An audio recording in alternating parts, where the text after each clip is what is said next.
Hassan Whiteside was the 2016 NBA leader in blocks and the 2017 leading rebounder, and he's on his way to becoming the best center Miami has seen since Shaq. But it hasn't always been this way. I've looked up his great story and found out luck and second chances have propelled him to being an NBA great.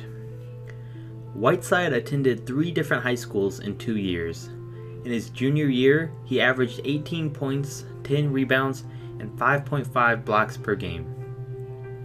In his 2008-2009 senior year season, he leads his high school to a 34-2 record, which got them to be the #1 national ranked team in high school basketball. This led to him being named the 20th ranked center in NBA's high school prospect list.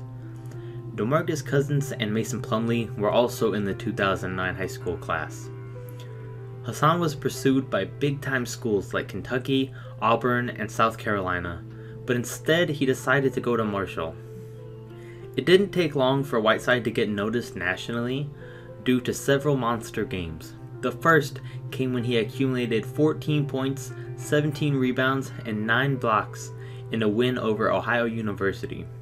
The next came when Whiteside would have 3 triple-doubles, one of which consisted of 17 points, 14 rebounds, and 11 blocked shots. He would finish the season off with 182 blocks that season, breaking the NCAA record for blocks by a freshman, previously held by Sean Bradley with 177. After only 1 season at Marshall, he would declare for the NBA draft, with his reasoning being to help out his mother. When he left, the Marshall coaches and executives thought of him as a problematic player. They were not happy with his attitude and arrogance at times. Teams feared the thought of using a first-round pick on an unpredictable player. At first, he was thought of to be a lottery pick, but on draft night, he refused to take his ADD medicine and denied even having ADD. Hassan Whiteside had slid down to the 2nd round, where the Sacramento Kings selected him with the 33rd pick in the draft. With the 33rd pick in the 2010 NBA Draft, the Sacramento Kings select Hassan Whiteside from Marshall University. This pick did not make too much sense either, because the Kings had just picked DeMarcus Cousins with the 5th pick in the draft.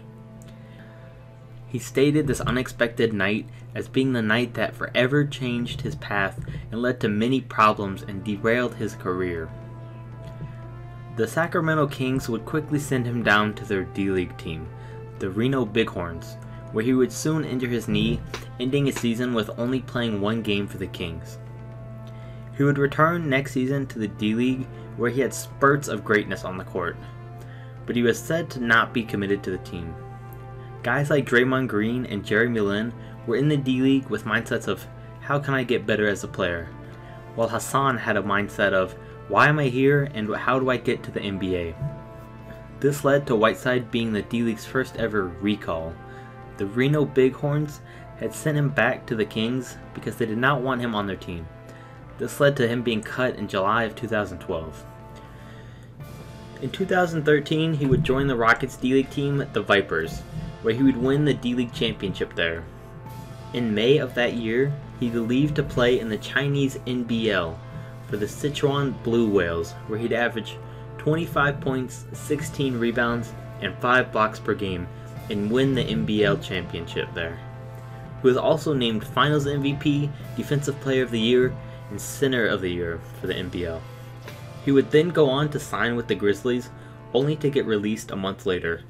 Then, after he was reacquired by the Vipers on October 30th, they would trade him to a team that would change his career and put it back on the right path, the Iowa Energy. He gives high praise to the coach Bob Donwell Jr. for writing a letter to Whiteside when he joined the team that says, I don't care about the past or what I've heard about you. I never met you before, and if you come in and you're willing to work hard and give it 100% every day, you're going to earn your minutes. Hassan felt that this was the first coach since college that gave him a fresh start to create his own opinion of himself. Whiteside responded with saying that it was like a breath of fresh air, because I had always had this cloud over my head that I could never get rid of. I don't know if I rubbed some people the wrong way in college, or whether it was my interviews, I don't know, but I always felt like when I came in, they had already known who I was and already had a perception of me. That was a big reason I was scared to go back to the D-League. Once someone has a perception of you, it sticks for years, but when I came into the league, I was only 20. He had now hoped that things were going in the right direction because on November 24th, 2004, he was picked up by the Miami Heat. He would record his first double-double on January 4th, 2015, with 11 points, 10 rebounds, and 5 blocks. And his first triple-double 3 weeks later, with 14 points, 13 rebounds, and 12 blocks in a win over the Chicago Bulls. He was the first player since Manute Bol to record 12 blocks while coming off the bench with less than 25 minutes played. After the game, he told ESPN that he was just happy to be in the NBA after playing YMCA pickup games and working on his point guard skills 3 months earlier. For the next several months, he would continue to put up very impressive stat lines, averaging a double-double for the season.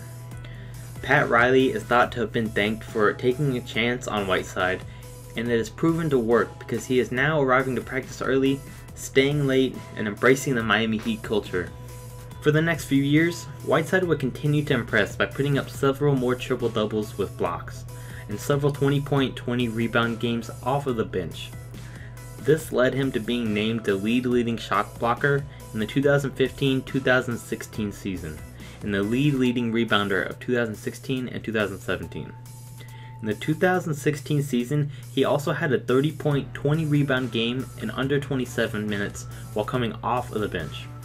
Hassan's persistence and never-give-up attitude has now led him to signing a 4-year max deal with Miami, worth $98 million. Since Dwayne Wade left Miami, it's looking like it's his turn to lead that team and let Miami know that he was worth all the money.